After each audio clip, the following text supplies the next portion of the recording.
Hello everyone. तो कल्याण jewellers के quarter 3 FY26 के रिजल्ट आ गए हैं एंड साथ में कॉन कॉल भी हो गया है। तो आज इसके क्वार्टर 3 के रिजल्ट का एनालिसिस करेंगे एंड साथ में जो कॉन कॉल के मेजर हाइलाइट्स हैं उनको डिस्कस करेंगे एंड लास्टली ये जानने की कोशिश करेंगे क्या इस कंपनी के अंदर ऐसा कोई अपॉर्चुनिटी बनती हुई दिखाई दे रही है या फिर नहीं दिखाई दे रही है। तो इस कंपनी के रिजल्ट को डिस्कस करने से पहले इस कंपनी के मैनेजमेंट की तरफ से FY26 के लिए जो ग्रोथ गाइडेंस था उसके बारे में बात कर लेते हैं। फर्स्टली बात करते हैं रेवेन्यू ग्रोथ के बारे में। तो मैनेजमेंट का गाइडेंस था कि FY26 के अंदर हम लोग अराउंड 30 से 40% से रेवेन्यू ग्रोथ करेंगे। बात करें स्टोर एक्सपेंशन के परस्पेक्टिव से, तो FY25 कंप्लीट होने के बाद में इनका स्टोर काउंट था लगभग 390 के आसपास में। मैनेजमेंट का गाइडेंस था कि FY26 के अंदर हम लोग अराउंड 180-175 के आसपास में स्टोर ओपन करेंगे। एंड बात करें बिट्टा मार्जिन के गाइडेंस के परस्पेक्टिव से, तो मैनेजमेंट का गाइडेंस था कि हमारा EBITDA मार्जिन अराउंड 6 से 6.5% के आसपास में रहेगा। अब एक बार जो इनके क्वार्टर 3 के एक्चुअल रिजल्ट आए हैं उनको एक बार डिस्कस करते हैं। फर्स्टली बात कर लेते हैं स्टोर एक्सपेंशन के परस्पेक्टिव से। तो जो मैनेजमेंट का गाइडेंस था अराउंड 175 के आसपास में स्टोर ओपन करने का FY26 के अंदर, तो क्वार्टर 3 तक मतलब शुरुआत के 3 क्वार्टर के अंदर इन लोगों ने अराउंड 90 के आसपास में स्टोर यहाँ पे ओपन करे हैं। एंड साथ में इनका ये कहना है कि जो बाकी के स्टोर्स हैं उनको ओपन करने के लिए जो हमारे LOIs होने थे वो कंप्लीट हो गए हैं एंड ये एक्सपेक्टेड है कि क्वार्टर 4 के अंदर हम लोग वो वाले स्टोर यहाँ पे ओपन कर देंगे। एंड यदि थोड़ा बहुत डिले हुआ तो FY27 का जो फर्स्ट क्वार्टर होगा उसके अंदर हम लोग हमारे स्टोर लॉन्च कर देंगे। तो स्टोर एक्सपेंशन के परस्पेक्टिव से एसएस मैनेजमेंट ने जो अपना गाइडेंस था उसको यहाँ पे कट नहीं किया है। उनका ये कहना है कि हमारा जो गाइडेंस है उसको अचीव करेंगे, यहाँ पे थोड़ा बहुत डिले पॉसिबल है। एंड साथ में मैनेजमेंट ने जो इनका FY27 का स्टोर एक्सपेंशन का गाइडेंस था उसको भी यहाँ पे इंटैक्ट रखा है, उसमें एसएस कोई दिक्कत दिखाई नहीं दे रही है। अब बात कर लेते हैं रेवेन्यू ग्रोथ के परस्पेक्टिव से। तो इनका बिजनेस दो पार्ट में डिवाइडेड है। फर्स्टली इंडिया का बिजनेस, सेकंड इनका इंटरनेशनल बिजनेस जो इनका मिडिल ईस्ट में ऑपरेट होता है। तो फर्स्टली बात करते हैं इंडिया बिजनेस के बारे में। तो वही इनका रेवेन्यू यहाँ पे 42% से ग्रोथ हुआ है। बात कर लेते हैं बिट्टा के परस्पेक्टिव से, तो इनका बिट्टा यहाँ पे YoY 77% से ग्रोथ किया है। मतलब इस कंपनी के यहाँ पे बिट्टा मार्जिन एक्सपेंड होते हुए दिखाई दिए हैं। ये बिट्टा मार्जिन क्यों इंक्रीज हुआ है इसके बारे में एक बार डिटेल में डिस्कशन करेंगे, जो हम लोग कॉनकोर के हाइलाइट्स डिस्कस करेंगे उस वाले पार्ट के अंदर। एंड बात कर लेते हैं प्रॉफिटेबिलिटी के परस्पेक्टिव से, तो YoY इनका प्रॉफिट यहाँ पे 84% से ग्रोथ किया है। एंड बात करें सेम स्टोर सेल्स ग्रोथ के बारे में, तो यहाँ पे इनका जो SSG रहा है लगभग 27% के आसपास में रहा है। एंड साथ में इन लोगों ने जो फ्रेंचाइजी शोरूम यहाँ पे ऐड किए हैं वहां से लगभग टोटल रेवेन्यू का 51% रेवेन्यू यहाँ पे कंट्रीब्यूट होता है।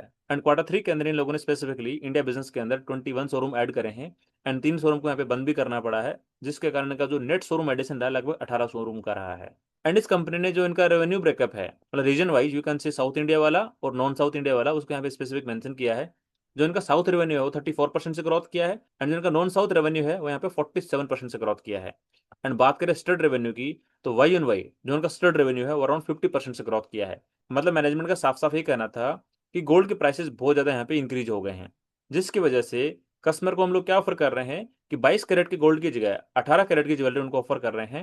एंड साथ में 18 कैरेट वाली ज्वेलरी के अंदर जो स्टड वाला पार्ट है उसको भी यहाँ पे इंक्रीज करके दे रहे हैं, ताकि कस्टमर्स को यहाँ पे उस पैसे के अंदर ज्यादा क्वांटिटी मिल सके गोल्ड की एंड साथ में स्टड वाले पार्ट की। यहाँ पे स्टड का मतलब जो 18 कैरेट वाली गोल्ड ज्वेलरी है उसके ऊपर जो कस्टमर को लाइक डायमंड वाला पार्ट कुछ ऐड करवाना है या फिर प्लेटिनम वाला पार्ट कुछ ऐड करवाना है या फिर सिल्वर वाला कुछ पार्ट ऐड करवाना है, उसकी बात कर रहा हूँ। तो यहाँ पे जो स्टड का कंट्रीब्यूशन है टोटल ज्वेलरी के अंदर वो यहाँ पे 50% से ग्रोथ हुआ है। एंड जिनका स्टड रेवेन्यू इतने अच्छे रेट से ग्रोथ किया है उसका इंपैक्ट डायरेक्टली जो इनके बिट्टा मार्जिन है उनकी ग्रोथ के अंदर देखने को मिल रहा है। अब बात करते हैं जो इनका मिडिल ईस्ट वाला बिजनेस है उसके बारे में। तो Y on Y इनका रेवेन्यू यहाँ पे 28% से ग्रोथ किया है। एंड इनका जो टोटल शोरूम काउंट अभी दिखा रहा है 38 का दिखा रहा है, मतलब Y on Y इनका जो शोरूम काउंट है यहाँ पे 2 से इंक्रीज हुआ है। एंड बात करें बिट्टा के परस्पेक्टिव से, तो इनका Y on Y 22% से बिट्टा ग्रो किया है। एंड यदि प्रॉफिटेबिलिटी के परस्पेक्टिव से बात करें तो इनका Y on Y प्रॉफिट यहाँ पे 54% से ग्रोथ किया है। एंड जो इनका SSG रहा है अपना मिडिल ईस्ट वाले बिजनेस का वो 24% का रहा है। एंड टोटल रेवेन्यू के अंदर जो उनका स्टड शेयर रहा है लगभग 18.20% के आसपास में रहा है। यूजुअली टोटल बिजनेस के अंदर कल्याण ज्वेलर्स का जो स्टड का शेयर रहता है लगभग 30 से 31% के आसपास में रहता है। बट जो इनका मिडिल ईस्ट वाला बिजनेस है उसके अंदर स्टड का शेयर यहाँ पे थोड़ा कम दिखाई दे रहा है, जबकि जो इनका इंडिया का बिजनेस है उसके अंदर स्टड का शेयर यहाँ पे ज्यादा दिखाई दे रहा है। अब बात कर लेते हैं कंसोलिडेटेड बिजनेस के बारे में। तो Y on Y इनका रेवेन्यू यहाँ पे 42% से ग्रोथ हुआ है। बात करें बिट्टा के परस्पेक्टिव से तो इनका बिट्टा यहाँ पे 75% से ग्रोथ हुआ है। बात करें प्रॉफिटेबिलिटी के परस्पेक्टिव से तो इनका प्रॉफिट Y on Y 90% से ग्रोथ किया है। एंड आपको याद होगा लास्ट ईयर क्वार्टर 3 के अंदर इनको एक इन्वेंट्री लॉस बुक करना पड़ा था, मतलब जो गोल्ड पे कस्टम ड्यूटी का इंपैक्ट हुआ था, गवर्नमेंट ऑफ इंडिया ने कस्टम ड्यूटी पे रिडक्शन कर दिया था, उसकी वजह से गोल्ड रिटेल ज्वेलरी कंपनीज ने जो अपना इन्वेंट्री उस पर इन्वेंट्री लॉस बुक किया था। एंड लास्ट ईयर क्वार्टर 3 के अंदर कल्याण ज्वेलर्स ने भी यहाँ पे अच्छा खासा इन्वेंट्री में लॉस बुक किया था, इसलिए लास्ट ईयर का प्रॉफिट का अमाउंट यहाँ पे कम दिखाई दे रहा था। उस लास्ट ईयर के कम बेस के कारण जो इनका प्रॉफिट पे ग्रोथ यहाँ पे ज्यादा दिखाई दे रहा है। तो यदि इनका लास्ट ईयर का इन्वेंट्री लॉस नहीं हुआ होता तो इनका जो प्रॉफिट की ग्रोथ है यहाँ पे 90% दिखाई नहीं देता। ऑल्दो मैनेजमेंट ने ये बताया है जो न्यू लेबर कोड्स आए हैं उसके कारण से इनको यहाँ पे वन टाइम इम्पैक्ट पड़ा लगभग 40 करोड़ रुपए के आसपास में। तो ये न्यू लेबर कोड वाला इम्पैक्ट नहीं होता तो there is possibility Y in Y का प्रॉफिट यहाँ पे डबल से भी ज्यादा रिपोर्ट होता। बट ये जो भी है बिजनेस टर्म्स हैं, इनका हम कुछ नहीं कर सकते हैं।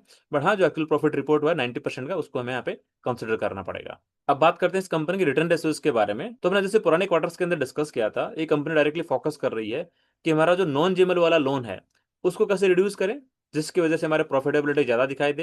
एंड साथ में कंपनी की तरफ से अच्छा खासा फोकस हुआ था कि हम लोग अच्छी खासी प्रॉफिटेबिलिटी जनरेट करें, ताकि हमारे जो रिटर्न रेशियोज हैं, भले ही बात करो रिटर्न ऑन इक्विटी की या फिर रिटर्न ऑन कैपिटल एम्प्लॉयड की, वो यहाँ पे अच्छा खासा इंप्रूव हो सके। एंड जो मैनेजमेंट का टारगेट था वो यहाँ पे अच्छे से अचीव करते हुए दिखाई दे रहे हैं कि इनका जो रिटर्न ऑन इक्विटी है करंटली लगभग 23% के आसपास में है। मतलब आज से 1 से 1.5 साल पहले इस कंपनी का जो रिटर्न रेशियोज है, मतलब रिटर्न ऑन इक्विटी की बात करो या फिर रिटर्न ऑन कैपिटल एम्प्लॉय की बात करो, वो लगभग 20% से कम हुआ करते थे। बट करंटली जो इनके रिटर्न रेशियोज हैं मतलब अच्छे खासे यहाँ पे इंप्रूव हो गए हैं, जबकि रिटर्न ऑन कैपिटल एम्प्लॉय यहाँ पे लगभग 28% के आसपास में चला गया। मतलब इस कंपनी के जो रिटर्न रेशियोज हैं अब एक अच्छे खासे डायरेक्शन में जाते हुए दिखाई दे रहे हैं। तो ये हमने डिस्कस करे कल्याण ज्वेलर्स के क्वार्टर 3 के नंबर्स। अब एक बार नंबर्स को थोड़ा समराइज कर लेते हैं। बात करें रेवेन्यू ग्रोथ के बारे में तो वाई एन वाई इस कंपनी का रेवेन्यू यहाँ पे 42% से ग्रोथ हुआ है। एंड बात करें प्रॉफिटेबिलिटी के परस्पेक्टिव से तो इनका प्रॉफिट यहाँ पे 90% से ग्रोथ किया है। इसके पीछे सबसे बड़ा रीजन ये है कि इनका जो EBITDA मार्जिन है यहाँ पे अच्छे खासा एक्सपैंड होते हुए दिखाई दे रहे हैं। मतलब क्यू की बेसिस पे जो इनका EBITDA मार्जिन यहाँ पे 100 बेसिस पॉइंट्स इंप्रूव हुआ है, जबकि वाई एन वाई बेसिस पे इनका जो EBITDA मार्जिन है यहाँ पे लगभग 140 बेसिस पॉइंट्स इंप्रूव हुआ है। बिकॉज लास्ट क्वार्टर के अंदर इनके EBITDA मार्जिन थे 6.3% के आसपास में। एंड जो करंटली EBITDA मार्जिन यहाँ पे रिपोर्ट हुए हैं वो है लगभग 7.30% के आसपास में। मतलब इन लोगों ने क्यू की बेसिस पे यहाँ पे अच्छा खासा इनका EBITDA मार्जिन यहाँ पे इंप्रूव हुआ है। एंड बात करें रिटर्न ऑन इक्विटी के बारे में तो वो भी यहाँ पे इंप्रूव हो गया, लगभग 23% के आसपास में आ गई है। मतलब ये कह सकते हैं कि रिटर्न रेशियोज के परस्पेक्टिव से भी इस कंपनी में यहाँ पे अच्छा खासा इंप्रूवमेंट दिखाई दे रहा है। अब जो कॉनकोल के मेजर हाइलाइट्स रहे हैं उनको डिस्कस कर लेते हैं। फर्स्टली बात करते हैं, जब मैनेजमेंट से पूछा गया कि जो गोल्ड की प्राइसेज इतनी यहाँ पे दौड़ गई है उसकी वजह से आपके बिजनेस में यहाँ पे क्या इंपैक्ट होने वाला है, तो मैनेजमेंट का ये कहना था कि लोअर कैरेट्स वाली ज्वेलरी होती है, लाइक 18 कैरेट की गोल्ड की ज्वेलरी है, उसको हम लोग ज्यादा पुश कर रहे हैं। एंड नॉर्थ इंडिया के अंदर 18 कैरेट वाली गोल्ड की ज्वेलरी को यहाँ पे ज्यादा एक्सेप्ट किया जा रहा है, जबकि साउथ इंडिया के अंदर 18 कैरेट गोल्ड वाली ज्वेलरी को यहाँ पे उतना एक्सेप्ट नहीं किया जा रहा है। तो मैनेजमेंट का साथ में ये भी कहना है कि जो हमारे 18 कैरेट वाली गोल्ड ज्वेलरी है उसके अंदर हम लोग साथ में जो हमारा स्टड वाला पार्ट है वो भी ऐड कर देते हैं, जिसकी वजह से कस्टमर को यहाँ पे थोड़ी ज्यादा क्वांटिटी मिल पाती है। बिकॉज हम सब लोगों को पता है कि जो 22 कैरेट वाली गोल्ड ज्वेलरी है या फिर 24 कैरेट वाली गोल्ड ज्वेलरी वो इस टाइम पे काफी ज्यादा एक्सपेंसिव है। तो इस टाइम पे जो लोअर कैरेट वाली गोल्ड ज्वेलरी है वो यहाँ पे ज्यादा फ्लरिश होती दिखाई दे रही है। ऑल्दो सेनको गोल्ड ने तो यहाँ पे 9 कैरेट वाली गोल्ड ज्वेलरी भी यहाँ पे लॉन्च कर दी थी जेनजीज के लिए। मतलब आपका जितना जो बजट होता है उसके अंदर आपको गोल्ड ज्वेलरी की ज्यादा क्वांटिटी मिल जाएगी, जिससे यहाँ पे थोड़ा कस्टमर का सेटिस्फेक्शन बढ़ता है। एंड साथ में जब मैनेजमेंट से क्रॉस क्वेश्चन किया गया कि जो आपका इबिटा मार्जिन है क्यों उनके बेसिस पे यहाँ पे 100 बेसिस पॉइंट से कैसे इंप्रूव हो गए हैं, तो मैनेजमेंट यहाँ पे 3 से 4 पॉइंट अपना एक्सप्लेनेशन दी है। तो फर्स्टली उन्होंने बोला है जो हमारा स्टड रेशियो का पार्ट है वहाँ पे कंसिस्टेंटली अच्छा खासा इंक्रीज हुआ है। एंड जैसे हमने डिस्कस किया कि इंडिया बिजनेस के अंदर जो हमारा स्टड ज्वेलरी का पार्ट है लगभग 50% से ग्रो किया है। एंड जैसे हमें पता है जो स्टड वाला पार्ट है उसके अंदर ज्यादा मार्जिन होते हैं, जिसकी वजह से इनके बेटा मार्जिन में यहाँ पे अच्छा खासा इंप्रूवमेंट देखने को मिला है। सेकंड, मैनेजमेंट ने ये बताया है जो हमारे फोको शोरूम्स है, फ्रेंचाइजी ओन कंपनी ऑपरेट वाले शोरूम्स है, उनका काउंट बढ़ गया है, जिसकी वजह से जो हमारे मेजर खर्चे होते थे लाइक इन्वेंट्री की कॉस्ट को ऑन करना एंड साथ में जो यहाँ पे स्टोर का रेंटल एक्सपेंस होता है वो पे करना, वो भी डायरेक्टली कल्याण ज्वेलर्स पे नहीं आता है, जिसकी वजह से जो इनका मार्जिन है यहाँ पे इंप्रूव होता हुआ दिखाई दिया है। एंड साथ में मैनेजमेंट की तरफ से एक और अच्छा पॉइंट था कि हमारे जो वेंडर्स हैं जिनसे हम लोग हमारी ज्वेलरी बनवाते हैं कस्टमर्स के लिए, उनको हम लोगों ने अर्ली टाइम पे उनके पेमेंट करना स्टार्ट कर दिए।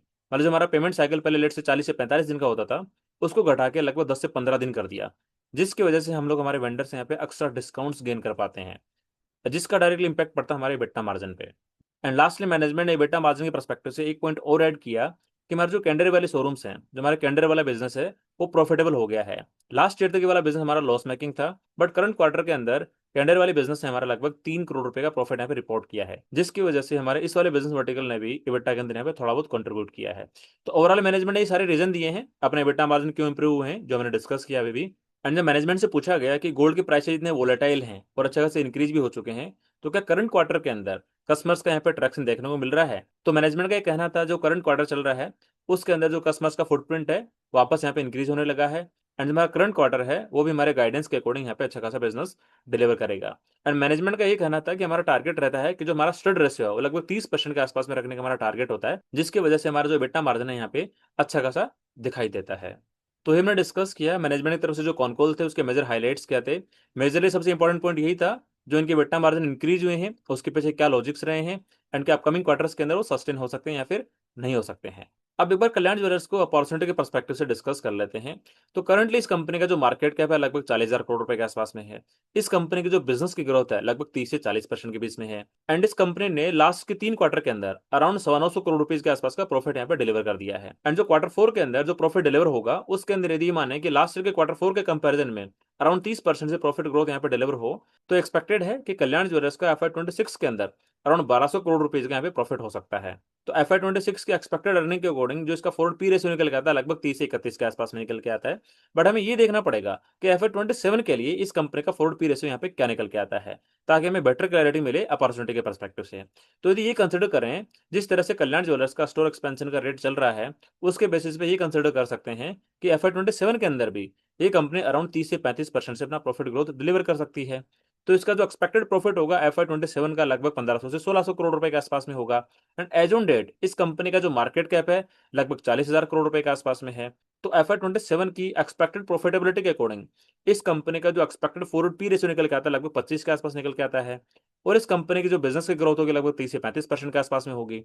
तो FY27 की फॉरवर्ड अर्निंग के अकॉर्डिंग इस कंपनी का स्टॉक का यदि फॉरवर्ड पैक रेशियो निकालने की कोशिश करें तो कितना आएगा, तो फॉरवर्ड पैक को कैलकुलेट करने के लिए जो इस कंपनी के फॉरवर्ड पी रेशियो FY27 का उसके अंदर इसके बिजनेस ग्रोथ रेट का डिवाइड करना पड़ेगा। तो 25 के फॉरवर्ड पी के अंदर लगभग 30 से 35% की ग्रोथ का डिवाइड करते हैं तो फॉरवर्ड पैक निकल के आता है 0.8 के आसपास में। इसका मतलब कल्याण ज्वेलर्स का स्टॉक यहाँ पे एक अच्छे खासा अट्रैक्टिव वेरिएशन पे ट्रेड कर रहा है। एंड जो हमारे इन्वेस्टमेंट के जो मेजर क्राइटेरिया होते हैं कि हम लोग उस कंज्यूमर कंपनी को चूज करने की कोशिश करते हैं जिसका बिजनेस 20% है उससे ज्यादा रेट से ग्रोथ करता हो, उस वाले क्राइटेरिया को यहाँ पे फुलफिल करता है। सेकंड, उस कंपनी का जो फॉरवर्ड पैक रेशियो है वो लगभग 1 से 1.5 के बीच में होना चाहिए। तो इस कंपनी का तो फॉरवर्ड पैक रेशियो यहाँ पे 0.8 के आसपास में आ रहा है। एंड जो हमारा नेक्स्ट क्राइटेरिया होता है कि उस कंपनी की return on equity increasing trend के अंदर होनी चाहिए, उस वाले क्राइटेरिया के अंदर बी वाली कंपनी यहाँ पे पास कर जाती है।